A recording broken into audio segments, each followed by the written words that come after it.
बनाया गया है। वो बात अलग है कि ताइवान ने भी एम्फीबियस ऑपरेशंस के अगेंस्ट अपने ब्रोकन और कोस्ट लैंड को बहुत ज्यादा फोर्टिफाइड कर लिया है और एक पॉर्क्यूपाइन डिफेंस स्ट्रेटजी के ऊपर काम कर रहा है। बट नेवरदीलेस चाइना ने एक ऐसा साइकोलॉजिकल प्रेशर क्रिएट किया है ताइवान के ऊपर कि आए दिन उसके एयर स्पेस में अपने कॉम्बैट एयरक्राफ्ट भेजता है और ताइवान स्टेट को क्रॉस करते हुए अपने वारशिप भेजता है।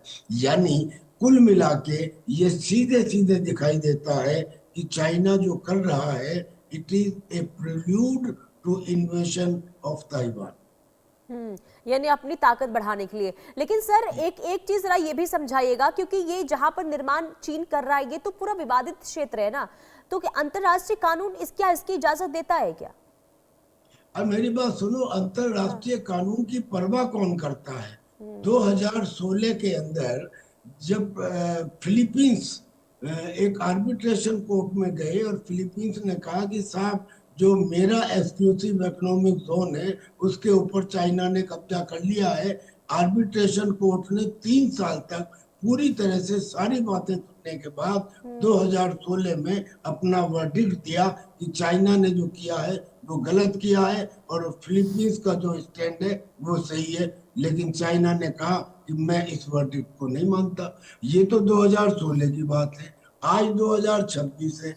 आज की स्थिति में यूनाइटेड नेशंस ऑर्गेनाइजेशन और उसके जितने भी ऑर्गन्स हैं वो करीब करीब शक्तिहीन हो चुके हैं। ना उनके पास दांत है, ना उनके पास नाखून है। ऐसे में वो क्या कर लेंगे? लिहाजा चाइना उसकी परवाह नहीं करता इंटरनेशनल लॉ की। और इंटरनेशनल लॉ की परवाह नहीं करता इसलिए वो साउथ चाइना सी के ऊपर अपना 100% प्रभुत्व चाहता है ताकि उसके रिसोर्सेज भी उसके कंट्रोल में हो और वहां से गुजरने वाला ट्रैफिक भी उसके कंट्रोल में हो। ठीक वैसे ही जैसे ईरान हॉर्मुज में चाहता है या जैसे हुती लाल सागर में चाहते हैं। यानी कि ऐसी स्थिति हो गई है कि अब कंट्रीज अपने पास के वाटरवे के ऊपर किसी ना किसी तरह से कंट्रोल करके बाकी बचे हुए रेस्ट ऑफ द वर्ल्ड को से रैंसम वसूल करना चाहते हैं। ये है स्थिति। हम्म।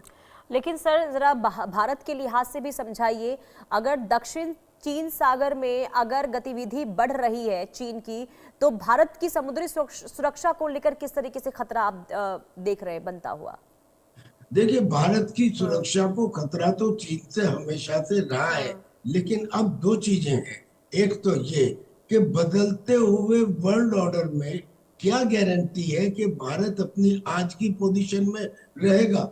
अमेरिका के मोनोपोलर वर्ल्ड से, अमेरिका की दादागिरी से सारी दुनिया परेशान है। लिहाजा जो ब्रिक्स की मीटिंग हुई थी कजान में, रशिया में, और अब होने वाली है हिंदुस्तान में, और इसमें चाइना, रशिया और इंडिया, जिसे RIC कहते हैं, उसके साथ आने के संकेत मिल रहे हैं। तो पहली बात तो ये कि चाइना की तरफ से ये प्रॉब्लम हिंदुस्तान के लिए वर्तमान परिस्थिति में शायद ना आए। और अगर आए भी तो हमारे पास दो पॉइंट हैं। पहला तो ये कि इंडियन ओशन रीजन के अंदर चाहे कितना चाइना कर ले, हमारा प्रभुत्व है। क्यों? क्योंकि चाइना की सप्लाई लाइन बहुत ज्यादा एक्सटेंड हो जाती है एज कंपेयर टू इंडिया।